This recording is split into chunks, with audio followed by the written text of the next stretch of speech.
Okay, we're live. Good morning, everyone. Thanks for joining us today. Joe Coelho, Director of Sustainability and Member Outreach at American Pistachio Growers, a farmer in Fresno County. And today we have an educational seminar, a webinar for you about fertility. And there's some basics, there's some higher level things. There's a little bit of getting into the weeds. And we're going to record this. We're going to house this thing at our website. Strictly educational. This is not an endorsement of anybody. This is literally to provide education to the masses and to perpetually host it on our website.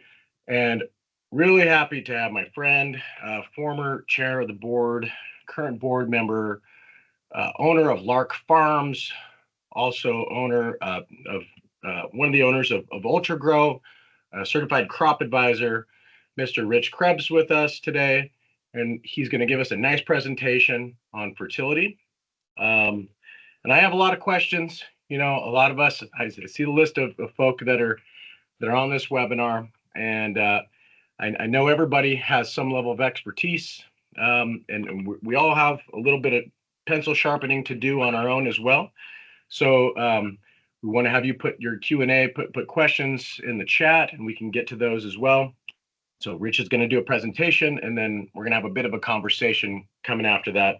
And we want to entertain your questions as well. So with that said, I'd like to turn it over now to Mr. Rich Kreps to give us his presentation. Joe, I'd like to open with a big thank you to everyone that's attending, and especially you and American Pistachio Growers and the effort you have put in to try to increase the grower education. So you and I collaborated for a couple of years on creating something like this, this Rooted in Nutrition presentation. We're pretty excited to just get people to think differently about what nutrition they're putting on and how they're actually applying it. There's a lot of considerations that often get overlooked. Farmers, they get so busy and driving the tractor, who didn't show up this morning, what pump is down, that you don't ask the right questions or just rely too heavily on your experts that maybe your nutrition is not quite where it needs to be. So I'm going to preface the presentation with, this will absolutely not be an Ultra Grow sales pitch. Pretty proud of the company, and of course there's a sign sitting in my office, but that is not what this is intended to be. It's hopefully going to open up a new pattern of thinking and questioning for how you as farmers look at nutrition. If you do have a question, please type it in the chat. We'll try to get to it.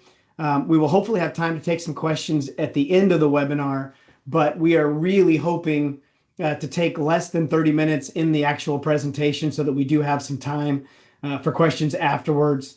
Joe and I, in preparing for this, I think at one point we were 2 or 3 hours into conversations, if you add them all up, and know that we could sit down and go for 4 hours on this if we had to, but we could geek out on this a lot, but we'll try not to do that today and just go over a little more of the specific things in each different element of nutrition and how we should potentially look at it, because everything is so different. So with that, thank you all for attending, and excited about getting this thing started and hopefully open up your minds to a little different way of thinking about nutrition. Let's start off with the big one. Nitrogen is obviously the one nutrient that we apply the most of. It's typically the cheapest nutrient. So it's easy to get over applied, but what forms are we using? Is it can 17 that's more heavily weighted in ammonical and nitrate? There is calcium that's going to go in with that, which helps. Nitrate tends to be rocket fuel, but to make it more stable, you want to kind of add some organic acids to it and make that work well.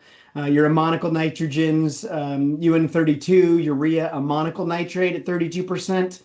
Do you use dry mixes like ammonia sulfate or prilled urea bases?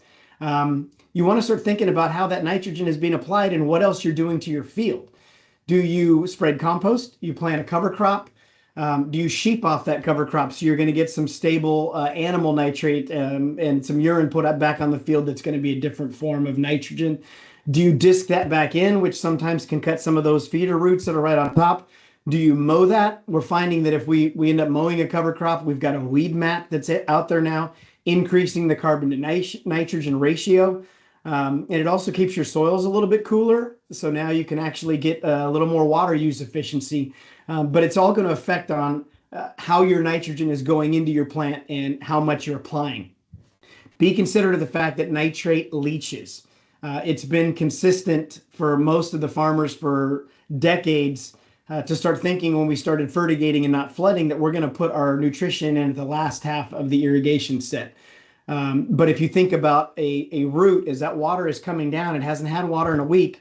When is it most thirsty? It's right when that water is hitting the root. So it's probably best to start your nutrition early. So as it's going through, it can grab that rocket fuel like nitrate in a form that a plant wants to take up right away. So think about how you're applying it. Urea can volatilize. So if we're putting it out, especially if temperatures are high and the moisture is high, which is exactly how we fertigate, urea can volatilize if it doesn't get into the ground well enough. So think about your water penetration. How quickly is it going in if you're using that type of product? And over applying then can cause waste. Fertilizer is expensive, and now more so than any other time.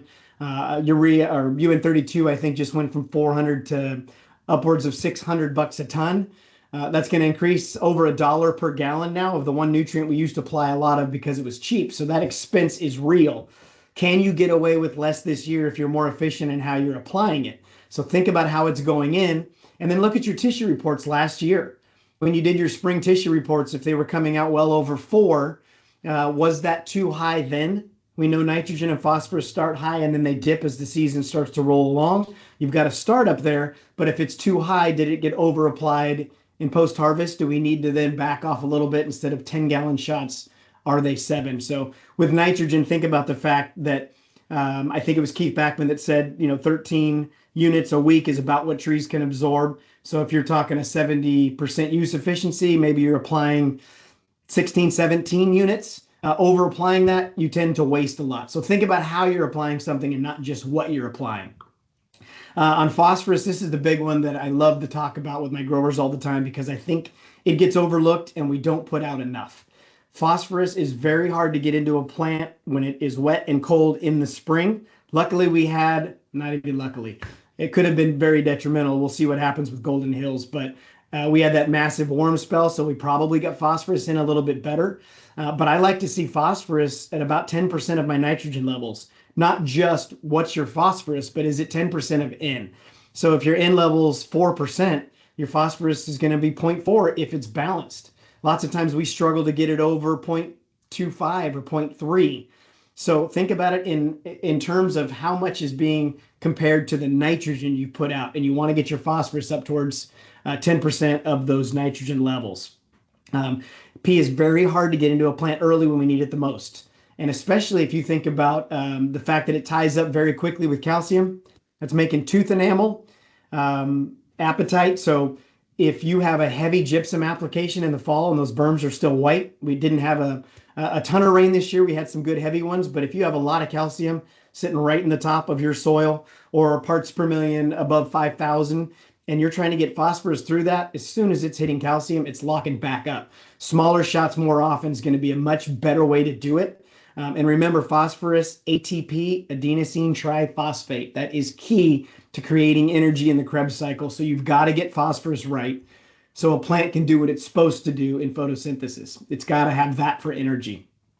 Instead of potassium, I put calcium next. I know NPK is always thought of as the big 3, but calcium at the end of the season often ends up at 5% in your tissues. I think you need as much calcium as you do nitrogen. Fortunately, even our soils that are weak, that may be 800 parts per million or 1,000 parts per million, 1,000 parts per million is still 2,000 pounds of calcium every 6 inches. So we should never be deficient. Now, the problem is we're not necessarily getting that into our plant. If you look at your water-soluble section of your soil tests, and you look at milliequivalents per liter, and it's showing something like 6, but your parts per million are 3,000, the milliequivalents per liter, I won't bore you with the calculation, but multiplying it times atomic weight and all that good stuff, you can figure out what percentage of calcium you're getting into your water so your plants can actually drink it. That might be less than 5% of the calcium you should be getting. So what that's telling me is the calcium is there, but it's not soluble. We're not able to feed the plant with that. And when we run those tests on soils, this is a big one that farmers don't think about. We're running the test with clean water in the lab. That is not the water you're putting out that could be high in calcium carbonate, another form that's heavily tied up. You could be getting, a lot of other nutrients that are coming out of the water or anti-nutrients that are blocking a lot of that. So remember, that's clean lab water. The proper way to do a real soil test would be to take your own water in and have them use that when they run the test. Nobody does that. Probably a lot more expensive, but it's something we ought to think about that later. So keep your calcium coming. It builds cell walls. It increases cell division. Calcium is super important throughout the entire season, and it is immobile in the plant.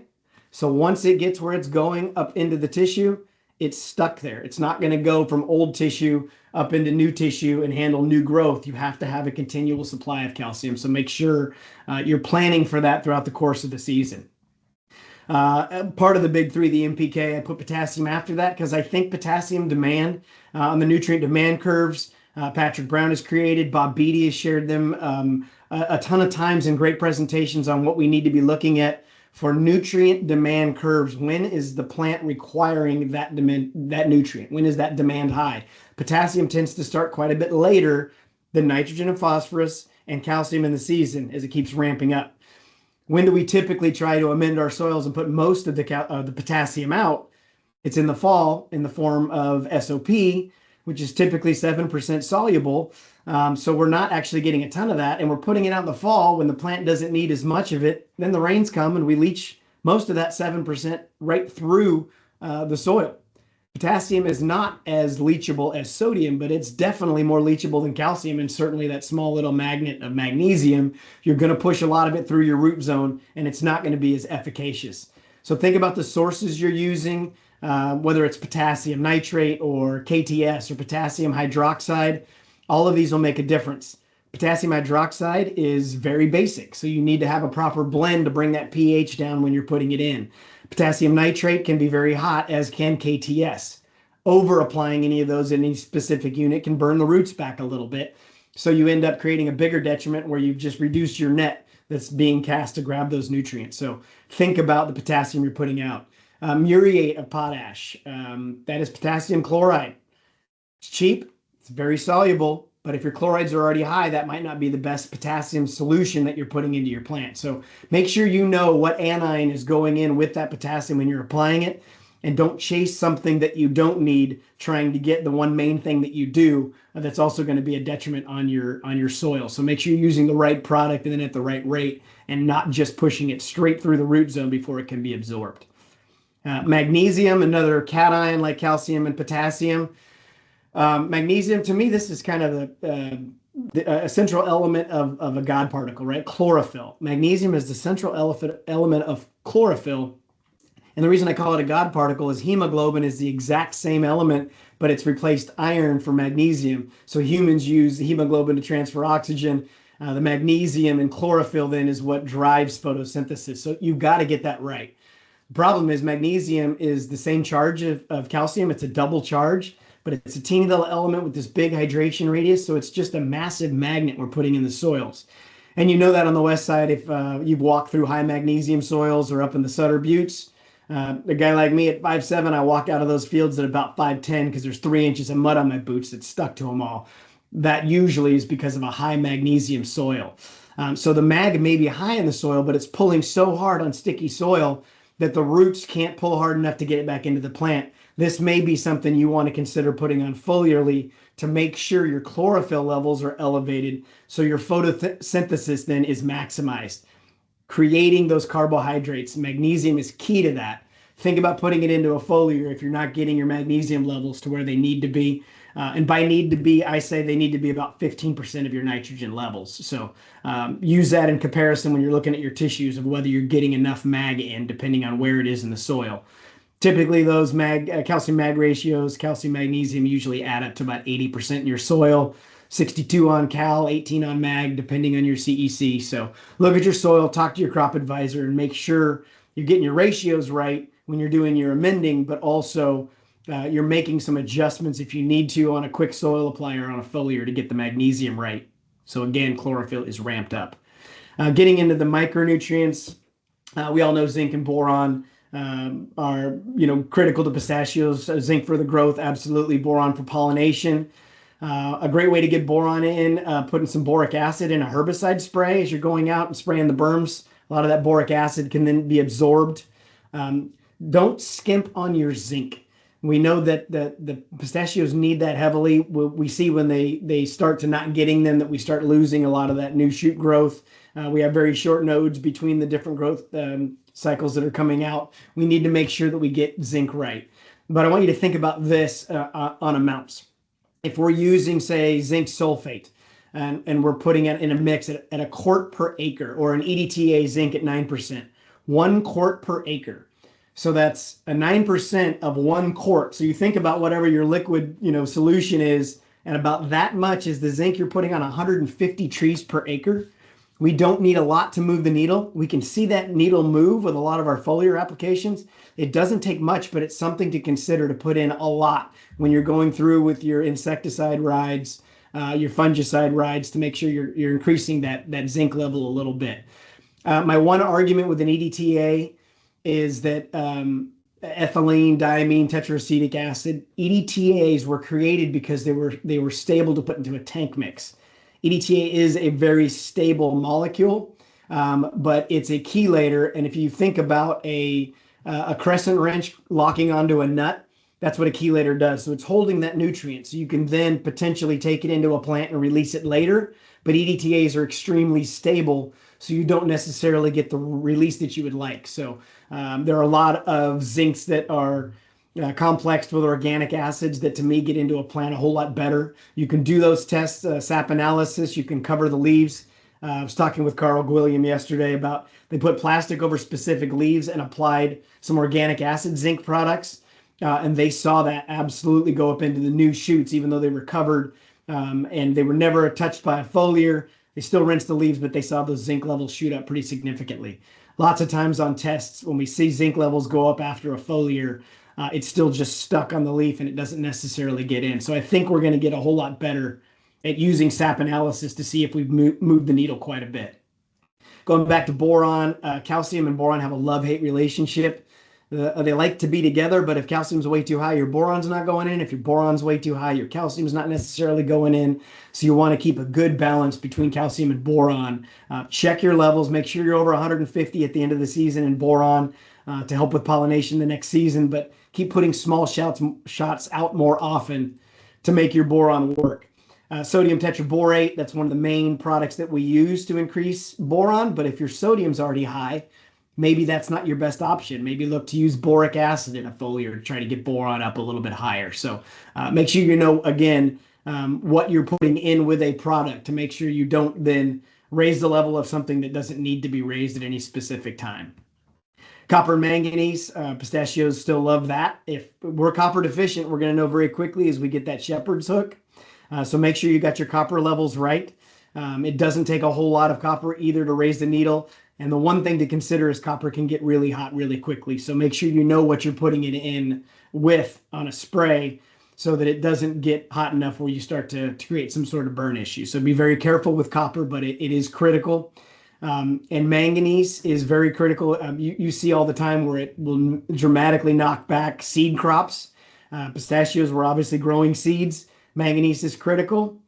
Glyphosate is one of the greatest chelators that was ever created in Roundup. So the reason it works systemically is it locks up some nutrients so the plant can't use them, and then it dies systemically as opposed to a contact herbicide.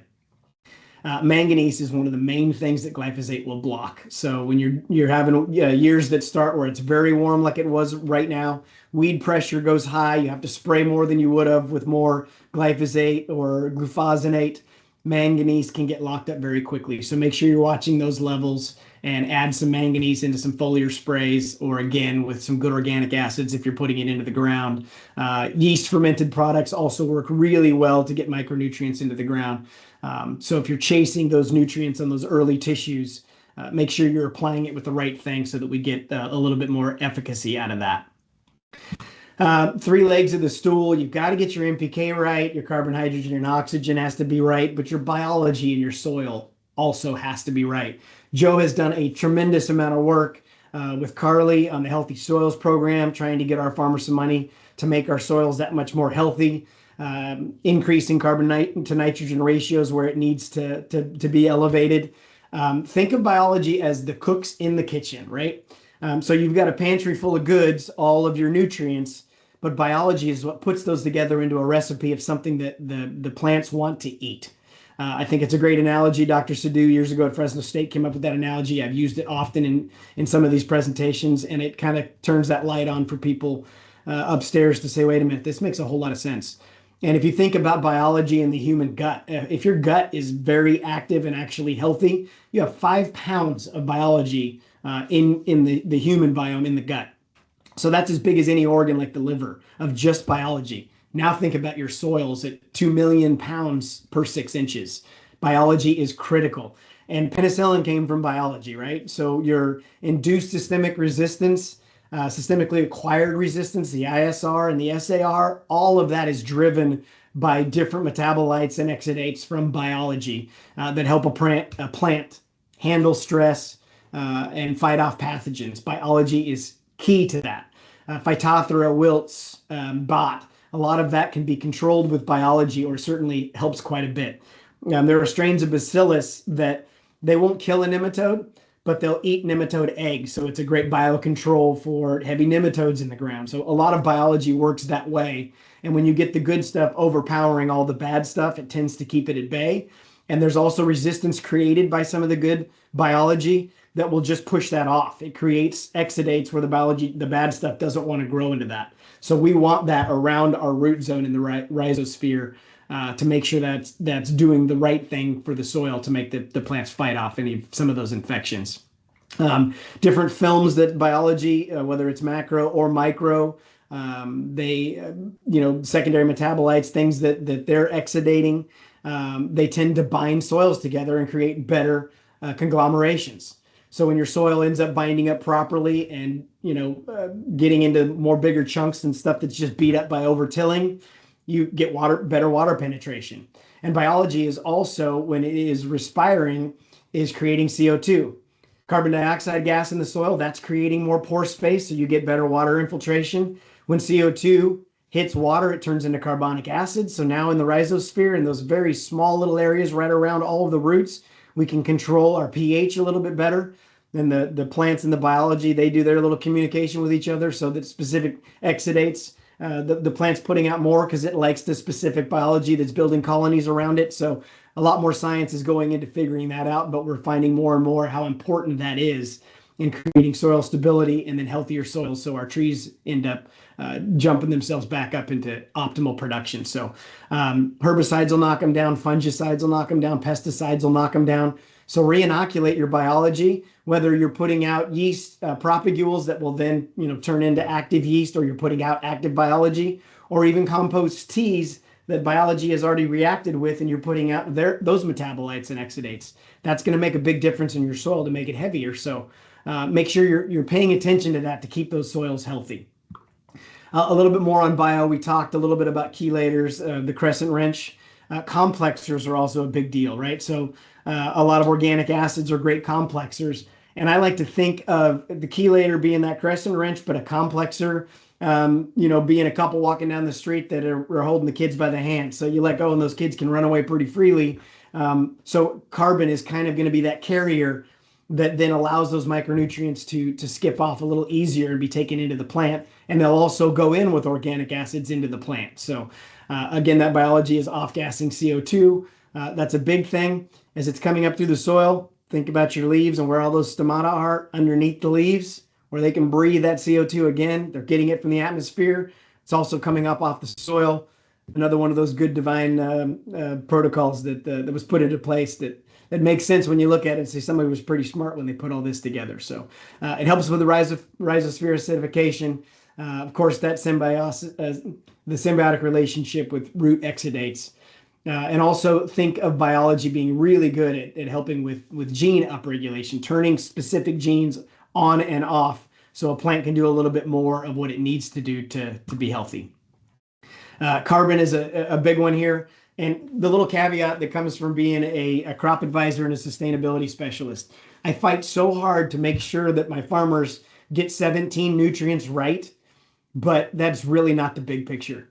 The majority of our plants, humans, it's carbon, hydrogen, and oxygen. Carbon dioxide and water. We've got to get that right first. adding those cover crops, getting the carbon to nitrogen ratio right. That stuff, when it's right, plants tend to take care of themselves a whole lot better. Then we come into the mix with the multivitamins and try to make those 17 nutrients work that much better and optimally for your crop. But carbon is the original organic, right? That's the reason we had the term organic in the first place is being carbon based. So make sure you're increasing the carbon in your soil. If you have a 1% increase in organic matter in your soil, you can hold 20,000 more gallons of water per acre. Start increasing that carbon. It's very tough to get above 1% here in the Central Valley, where they may have 5% somewhere in the Midwest, and guys get 50 inches of rain and they're soaking it up like a sponge. We're not. So we're trying to just get above that 1% mark, but keep building it, keep adding it, grow it yourself in those cover crops. Increasing that carbon really helps with making those soils that much more healthy. Yeast fermented products, again, just building that and letting it do what it's supposed to do. Actinomycetes are great at breaking down organic matter and putting it into a stable form that makes the soil that much healthier. Seaweeds and fish hydrolysates. Tons of research has been done on seaweeds, whether it's a warm water, it's a cold water, it's an intertidal seaweed that's just getting stressed from being hot and the water flushing back over it. Fast growing warm water seaweeds. Take a look at where your seaweed came from, and then also take a look at their spectral analysis lots of time to find out the different fuconoids and alginates and the secondary metabolites that are in seaweed products. Those things create the gene upregulation. They turn those genes on and off, and they're great at helping reduce stress. You're also going to be getting a little bit of potassium and carbon out of the seaweeds that you're applying. I love to put them on foliarly in the spring. And I've also seen some efficacy out of seaweeds that are actually soil applied as well when you're putting out nutrition. The secondary metabolites are great. There's a lot of good phytochemicals in different seaweeds. Fish hydrolysate, heavy carbon based. The proteins, amino acids that are all in those fish hydrolysates. Think back to the American Indians when they used to put a fish in when they were planting their corn seeds, and the corn just grew like weeds. So probably onto something back in the day. We better think about that a little bit more. That can certainly help with your nutrient use efficiency. I'm a big fan of different fish hydrolysates for sure. But that leads us to the big picture, right? I can tell you, okay, do this with your calcium and you're going to see that number bump up. Do this with your potassium, you're going to see that number bump up. There is no silver bullet. All of these things have a cumulative effect. This synergistic relationship stacked on top of each other, that's what helps make all of these nutrients work that much better to optimize yield. So there isn't a silver bullet. You've got to do a lot of things right. That's the tough part about farming. But the way to get them right is to ask more questions of guys that live for this kind of research. Your crop advisors and your PCAs should be diving heavily into nutrition, because when you get it right, talking with Dr. Siegel one day out at AgriWorld, I said, it's my ego that tells me that if I get nutrition right, that we have less pest pressure. And he said, not only yes, but hell yes. You make plants healthier, you're going to have less pest pressure. Make them healthier with nutrition. And that stems from the middle bullet point I have right there. If you fail to plan, you plan to fail. And it may not be a total failure, but you're losing optimization. I'm 54 years old. I'm going to be farming probably for another 10, 20 years, but I don't want to lose yield on any of those years. We work really hard to get the plants to where they are right now. So let's make sure we're optimizing every year in yield that we possibly can. So my favorite quote is not what you put on your crops, but what you get in your crops. Make sure if you're applying something, you're noticing a difference in the sap analysis or in the tissue analysis, that you saw the effect you want. And here's another one we don't ever talk about. And this may sound like a sales pitch coming from a crop advisor, but if I'm looking at a tissue and the numbers didn't go up from a lot of applications early in the spring, but I got 1,000 more pounds up in those trees, or 2,000 more pounds, a lot of that is going into the nut. Trees are still looking healthy. We didn't see a big bump in tissue levels, but man, there's a big crop out there and it's being sustained. So also take that into effect when you're looking at making a difference. And then don't just spike one element at the detriment of all the others. Make sure you bring back nitrogen a little bit, bump up P a little bit, bump up your mag a little bit. Get those micronutrients right into the optimal levels of your soil and tissue tests so that they're that much more efficacious. The nutrient demand curves matter. Be putting on nutrition when the plant needs it most. When that curve says, okay, we're ramping up demand on this nutrient, this is when we should be applying it. And then don't over apply, and apply it correctly. Put it in your water early in the irrigation set so when a plant's drinking it up, it takes it up, and reduce the time when you're fertigating that you're putting nutrition out so it stays up in the top foot where the feeder roots are. You can do a heavier irrigation later, rinse it through, but keep it high for as long as you possibly can.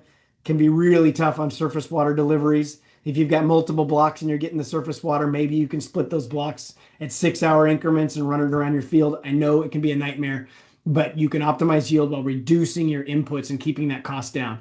Joe has done a ton of work and research and trying to keep costs down as we're trying to optimize yield. This is one way that you can make that happen. So think about that when you're fertigating, and remember those nutrient derivatives matter, not just what you're putting on, what you're getting in. So what cation and anion are being combined. Every fertilizer is a salt. What are being combined, and what else can help it with active biology or carbon sources to make that nutrition go in that much better. So I know long-winded. I'll take a breath. Sorry, Joe. I tend to get really excited about all this, but there are so many questions that I think farmers don't ask. And half the time when you only have 15 minutes with them, you can't go through the half an hour that I just took to break down a lot of those nutrients. But you're doing a great job of trying to create this type of content so people can look back at it and say, that's why that worked, or that's why that didn't work. So thank you for this platform. We'll definitely take some questions. And again, we'll try to keep it fairly short because Joe, you and I could talk about this for 4 hours. No, we got at least 30 minutes in us right now. I could talk all day about this stuff. And I have these conversations with, I have a lot of these conversations with a lot of people that are in the room as well here. And so let's just dive into it and obviously chime in. And you don't have to ask questions either. You just want to put your opinions about some of these things. I love to hear them, and have greater conversation after this as well, either me or Rich or both of us. But let's just jump into nitrogen. Let's start with, the thing you led off with, nitrogen. We know it's increasingly expensive. We know that there's issues with the Strait of Hormuz, whatever. We have all these spiking prices of urea right now. And I've had this conversation with you, I know, and I guarantee I've had it with probably 20 people in the chat here, but how do we go about determining nitrogen rates? If you so much as follow the model of crop removal, a lot of these yields that we're achieving, the nitrogen rates that are determined by the book say, well, I need something really high, but the grower stays with a number. They stay with 200, they stay with a 250 or 150.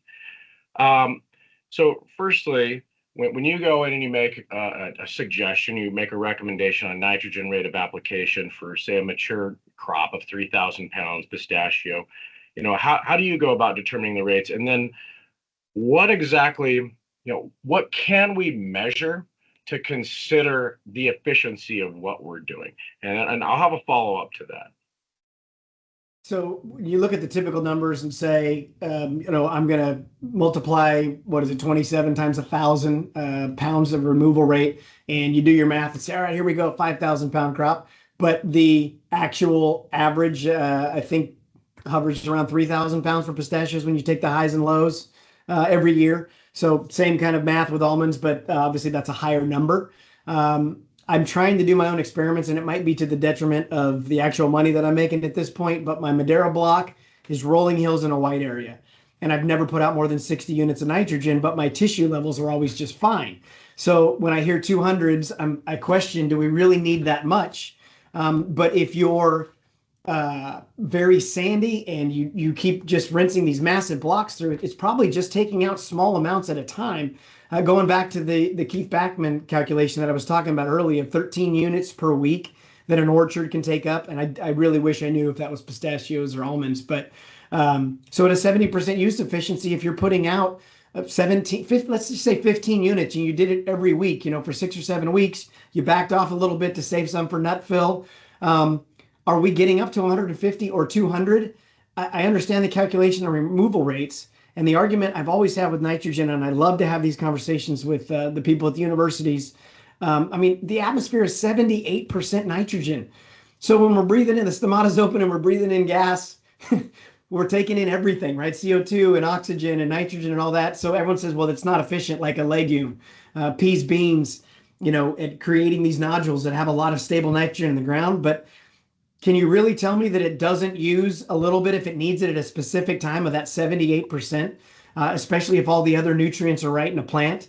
So I don't know that we actually, know the exact number. And I think where we lose efficiency on big slugs, 30 to 50 units at a time, is we're Yeah. rinsing so much through the root zone. So we knew, hey, my plants did this at 200 units.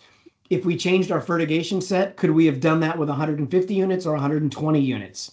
So I think we need to get better at, we talk about rate, time, place. When we're applying it the right way, I think we're getting that much more efficiency out of it and getting better nitrogen absorption into our trees. Yeah. And then again, what derivative? Is it UN32? Is it CAN 17? Is it calcium nitrate? Is it urea?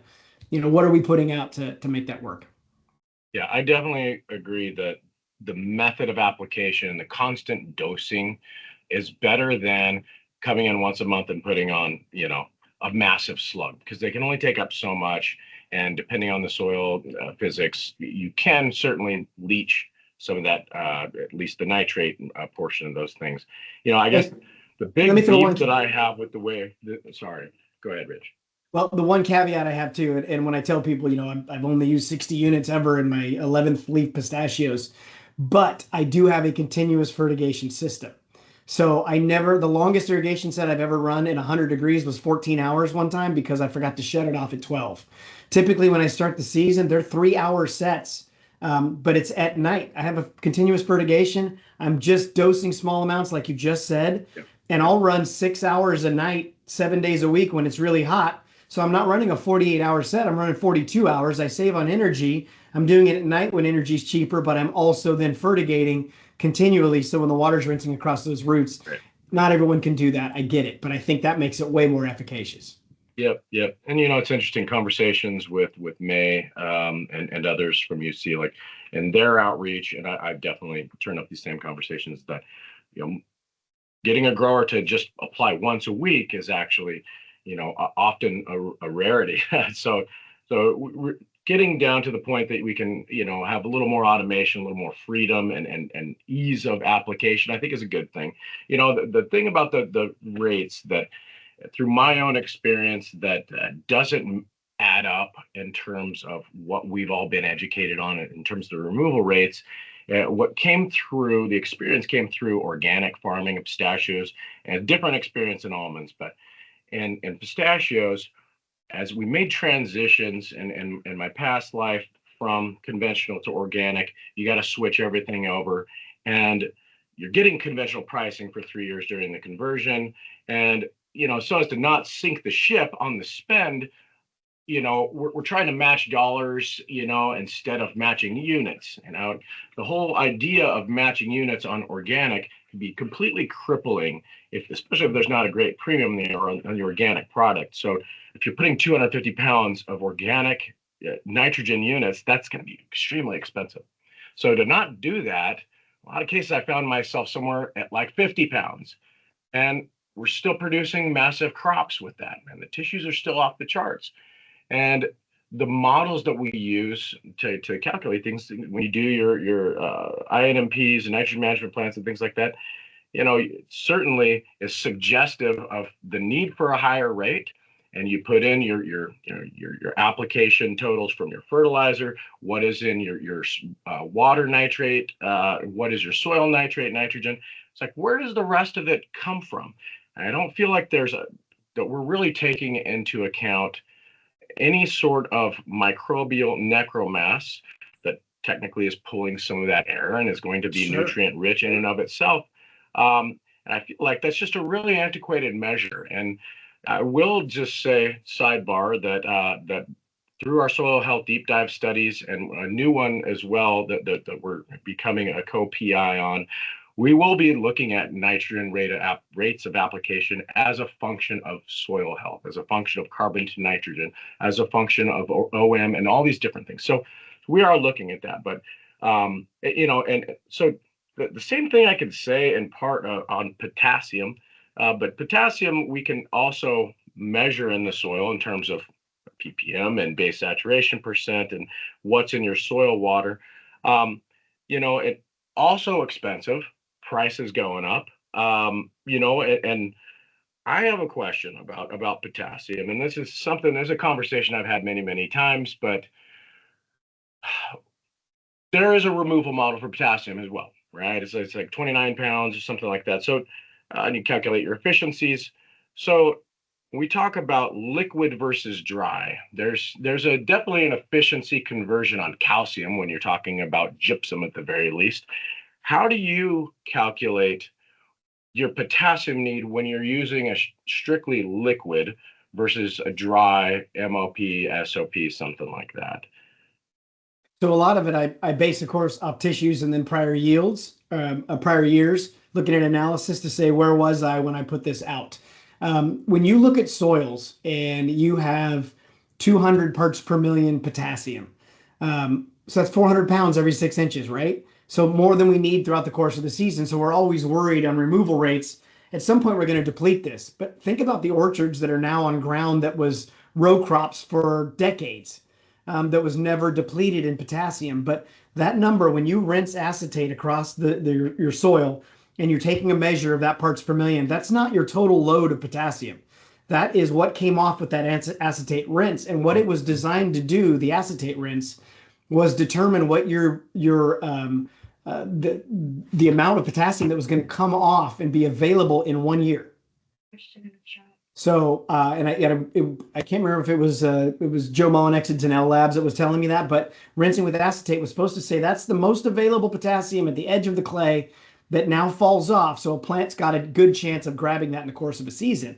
So if that's the case, we're using that much potassium still in the ground, and then adding a liquid source coming across the top. If we make that much more efficacious, I see us getting away with 30 pounds of applied in a liquid form plus what's coming out of the ground. Is that going to address removal rates? Probably not by the calculations that the UC is coming. So you're still going to have to amend the soil at some point. But I think the soil amending, we rely too heavy on being the food throughout the course of the season and not just let's build the soil back up to a specific percentage so it works right. And going back to what you said about the biology before you got into potassium too, we don't calculate well when our biology is flourishing and dying, and you talked about its decay in releasing nitrogen. There's a test that I think Solvita runs, that you'll incubate, a gram of soil for 24 hours at 68 degrees and measure the CO2 that comes off that. And they now have put that through their different spreadsheets and algorithms to say that's going to give you 21 pounds or 71 pounds of nitrogen this year, or in 7 days, your biological, or in 24 hours, your biology went down quite a bit instead of going up. There's no food in the soil for it. So there's a lot of things we're on the cutting edge of that I think AI is going to help us tremendously with. That's going to help us determine what can we get away with in a soluble liquid application, and what's the soil actually giving us, and then what other factors are coming into play that we're not considering right now. I hear that. And we know that the liquid is going to be more effective. And in certain conditions, the dry makes more sense than liquid, and vice versa, depending on your sand and clay content and things like that.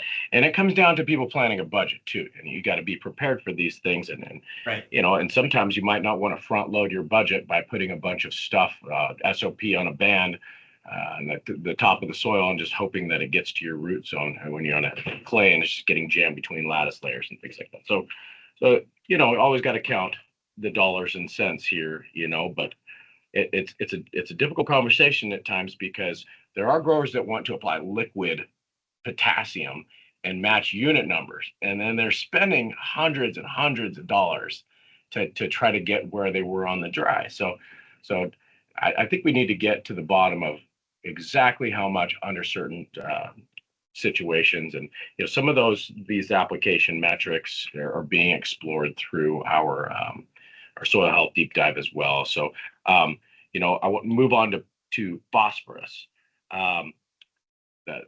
Calcareous soils on the west side are different, obviously, than sand soils and kind of the central part of the valley, and others.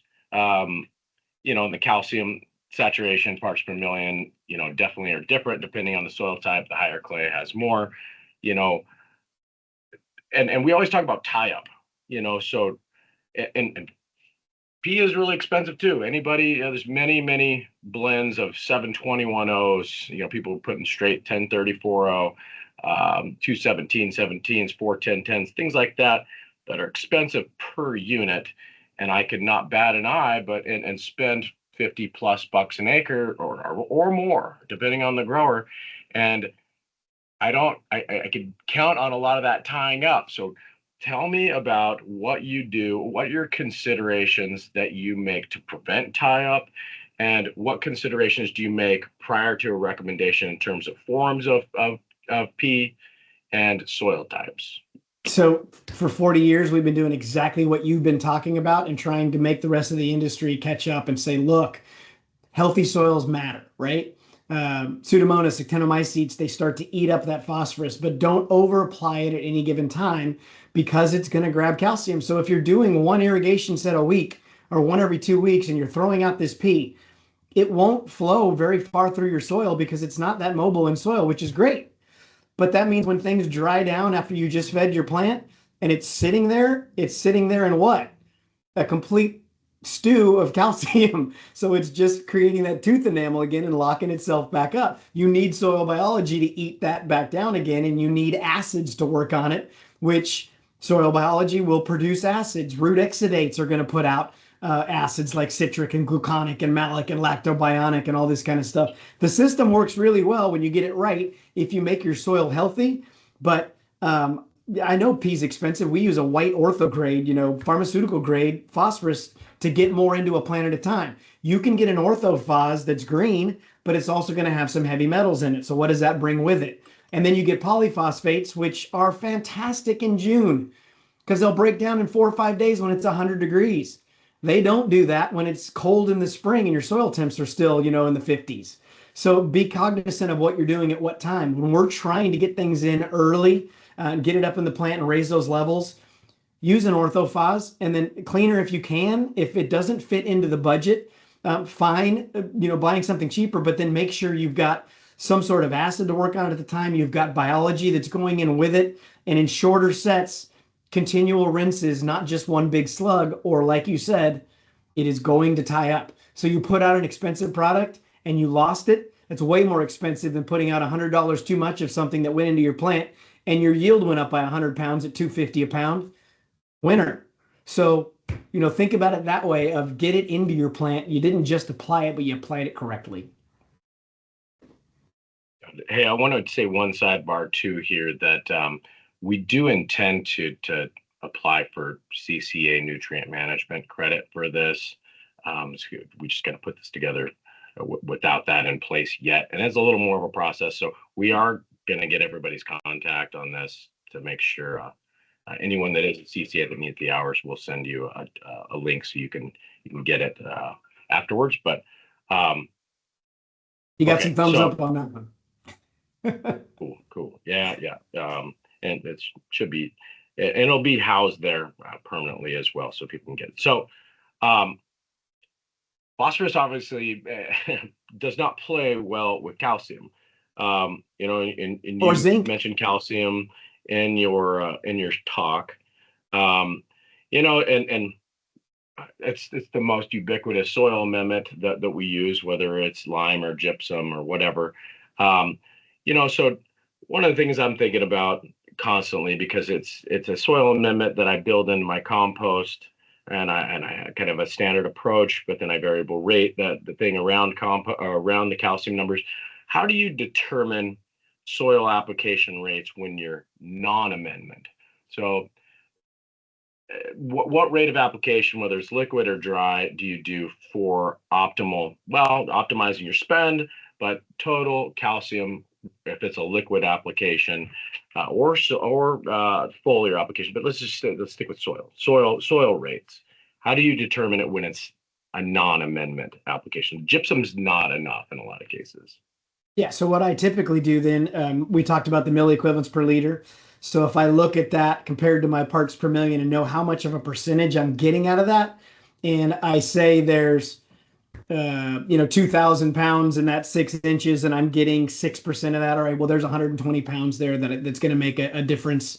What can I then amend on the backside of that, whether it's a calcium thiosulfate, or the little CAM 17 that's going in early in the season and increasing the calcium number. But what I really want to do is I want to start dropping that pH, especially around the root zone, so that I can take advantage of what's out there in the soil. But I try to match my nitrogen. So if you put out a couple tons of gypsum, and you've got, what is it, 400 pounds per ton. So you calculate that number and say that's there, and then you multiply by its 1/4% solubility. So there's a couple pounds there, but if you get things a little more acidic and you've got the biology eating that down, now more of that 400 pounds rolls into 100 there, and you're starting to match nitrogen numbers. You've done another 20 or 30 pounds of a liquid amendment at that point, and man, your calcium numbers should be off the charts. So take it into account, not just what you put on, but what you think by doing proper calculations is going to be released throughout the course of the season. And now you're getting a more refined number to say, this was my amendment, this is my supplementation, this is my rocket fuel, this is going in right now when I need it. Gotcha. So I want to come back to the discussion of foliar application. We talk about minors here in a minute, but I want to ask you about magnesium. Because we have, calcium dominant soils in so many parts of the valley, especially soils that pistachios are planted on. And seeing, distribution of soils that have high mag content as well as high calcium. And it's interesting. Those are seemingly, often fairly well drained soils if you haven't destroyed your aggregation stability or aggregate stability with horrible water forever. But it seems like it really helps mitigate base saturation of sodium, and it seems helpful at times, but it can go south on you, can turn into cement. Now, when do you think and magnesium an essential nutrient, obviously. When do you think that it could be used in a liquid form as an essential nutrient, or when should you choose to, maybe in consideration of your calcium levels in the soil? Some of these things have 15,000 ppm, some of them could be 80% base saturation. When do you say, hey, I'm going to use magnesium instead of calcium for my amendment of choice, based on the numbers that I see with calcium? I kind of look back into the nutrient demand curve, and it'll go up like calcium, almost the same. But it's a big charge and a double charge, but it's a tiny little element, right? So it's a strong magnet. But if that is supposed to increase chlorophyll and my photosynthesis, I love to do it at leaf expansion. So right now I am applying magnesium on my fields, trying to make sure I get my chlorophyll optimized. And then it doesn't take a whole lot. So I think that's going to then continue for a while. And then as these runners start to get out to a foot, foot and a half, if they're going crazy with all the warm weather we had, then I'm going to apply it again in about 6 weeks. And then make sure I've got chlorophyll optimized as we start then rolling in later into nut fill, and we're making the carbohydrates we need to make. But I have seen soils, prune soils up in the Sutter Buttes where, you're 45%, you talked about some 80, but let's say it's 45% magnesium in the soil, that there's hardly any magnesium in the leaves. When you think about our soils that get very saline, that's super salty, they're pulling harder on the water than our roots can pull on the water. So magnesium will do the same thing. Your soil's just pulling really hard, and the roots just can't get the water that it needs to get with that strong little magnet to pull it into the roots as well. So you want to make sure things are properly acidified. You've got the biology right, but throwing it in on a foliar, and also get that pH right in a foliar. Test your water. If your water's 7.5 and you're filling the tank, you're not getting a whole lot of any nutrient in there, especially the micros. Bring it down to 6.5 or 6. I've even sprayed a lot of stuff at 5.5. Vinegar's 3 and you can drink it. When you spray out your herbicides, you put it down to 3 and you burn the heck out of everything, right? So I love things at a 6, and then throw some organic matter into the mix, throw some citric acid in there. That mag's going to go in like rocket fuel, in my opinion. That's a really good suggestion about the pH of spray tanks. And it's huge. Yeah, for a lot of things, People you got to don't make pay sure you're attention to checking that. I can tell you that I've seen a lot of wrecks that didn't either acidify or salt the tank up, and it really needed to be in a lot of cases. But that's a really good suggestion. And mag is an essential thing for chlorophyll, for photosynthesis, for a lot of different things. It affects calcium, it affects potassium. And my standard foliar has a high mag in it for a lot of those purposes, and there's a lot of foliars that are going out right now, and I think about these foliars that are going out right now, heavy in copper, especially, zinc, whatever form, zinc sulfates, your more advanced and more expensive forms, your manganese and things like that. But there's a lot of growers that, well, they might spray foliar and they might have budget for that as well. There's a lot of plant bug sprays going on, but there's a lot of growers that just want to stick it in the drip, and oftentimes we have higher pHs, whether people are adjusting pH or not. It almost always needs correction based on just the water quality in the typical pistachio ranch. Not everything. There's plenty that have great water. And so what do you say to drip applied micronutrients, especially, when people are putting out micronutrients in the drip that don't move well in the tree and that have unadjusted pH? Should they be sticking to foliar with these things? Or what's your opinion on foliar versus soil applied on micronutrient? Big fan of foliar if you can afford to do it. Every time I run through, whether it's a pesticide or a fungicide, I am putting foliar nutrition upstairs into my plant to make sure I get it in. If you're going to apply it through the soil, just make sure you've got it complexed properly. I love doing a citric or a gluconic acid, fulvic acid, humics, anything that's going to complex that micronutrient that's going to take it in, and then the plant's going to use as well because it's carbon, hydrogen, and oxygen that it's combined with, right? So humic's tough because I call humic the buffet and I call fulvic the plate. Where humic is this massive chain, a carbon chain. Fulvic's going to be smaller to bring it in. All of the organic acids like the citric and gluconic and malic, those acids are going to do the same thing. But what produces root exudates produce those acids. Biology produces those acids as well. I love yeast fermented products, putting it in with micronutrients, where the yeast then is going to off-gas CO2 and makes things more acidic right around the roots. I think those products work really well, the different lignos and aminos. The only thing, again, and I've seen EDTAs still work. My issue with them is just how tight they hold everything. So you put it on and didn't necessarily get it in. If you acidify things and add carriers to the mix when you're putting it into the soil, I think they can still be very efficacious. I think that's a great suggestion. We got to be thoughtful about what we're putting in the soil, because just sticking it out there doesn't mean that you're going to take it up. And some of these things here's a frozen side of beef. Yeah, here's a frozen side of beef. Well, great. I had plenty of food for a year. I can't eat it. You give me a ribeye, I'm a happy camper. That's right. That's right. That's a great analogy. So we got like 5 minutes left. Let's wrap up by talking about biology, carbon, biostimulants, and things like that. So, and it kind of comes back to nitrogen, but it comes back to anything, biology, for instance, like that's a pretty ambiguous term, and growers have a budget for it in a lot of cases. When you plan for a biological application, like what form of a biological do you suggest to growers? And I have different ideas, and there's many. And then how do you measure the outcomes at the end of the day with some of these things, with all these other things that are kind of interplaying?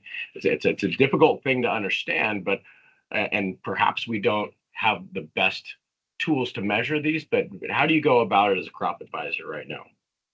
So you mentioned earlier when you're combining your compost with your gypsum, right? You're putting out carbon and biology at the same time. The deal with compost, if you get good compost that's been cured for a while, is there's 3 different strata of biology, where there's the ones that come in right now, they're the voracious eaters, and they're breaking things down like crazy. Then there's the middle ones that are kind of like the coaches of the team. Hey, yeah, go over there and do that, eat this. And then there's the fat and happy ones at the end. When you're putting out your compost, if it's been cured for a long time, those are the ones that are stable, that just slowly eat and release. We're trying to get our soil to be that, to get stable and slowly eat and release. We brew our own active biology and put out, but not every company can do that. It's tough to keep it alive.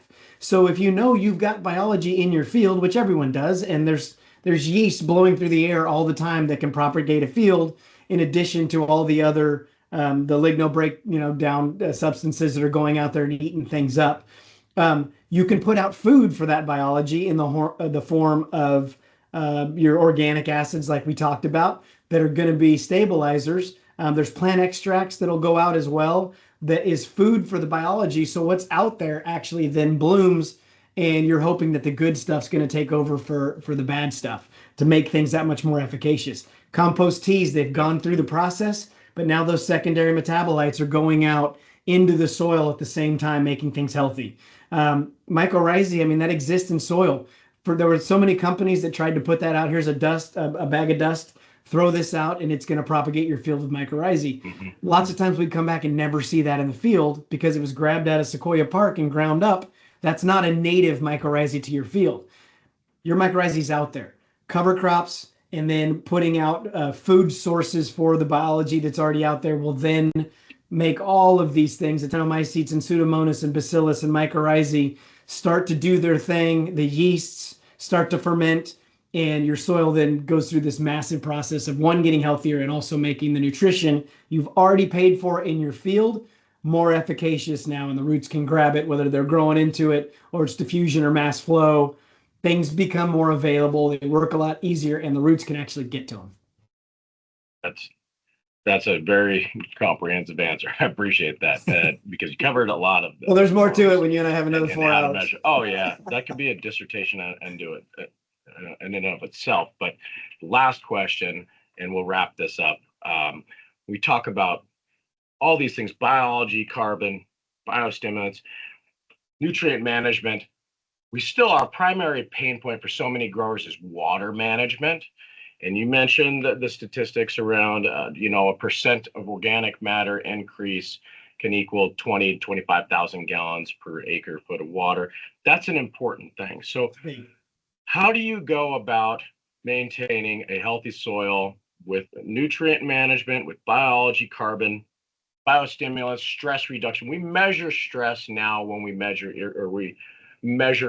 anything around irrigation for at least most people do, for optimal irrigation management.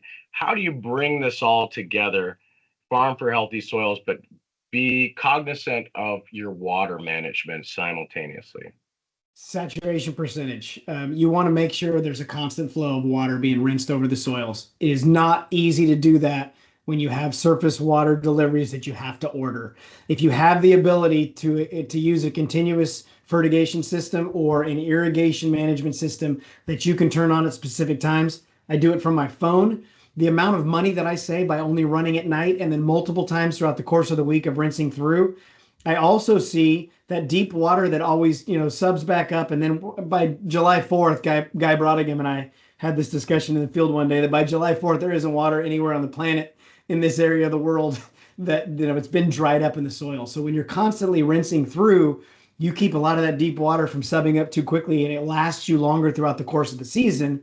But you're also making healthier soil because the water's penetrating a lot better that way. Now the roots have a place to move, and they're taking in water at the same time while you're building those carbon stores. So I'm a huge fan of the controlled, scheduled irrigation system, doing it at night when energy is cheaper. So I'm saving some money, but I'm also doing something way more healthy for a plant. Keeping the saturation percentages higher. I'm never overwatered and I'm never too dried down. I'm just trying to keep it right in that green zone. Yep, it's a balance. Available water content, measure tension.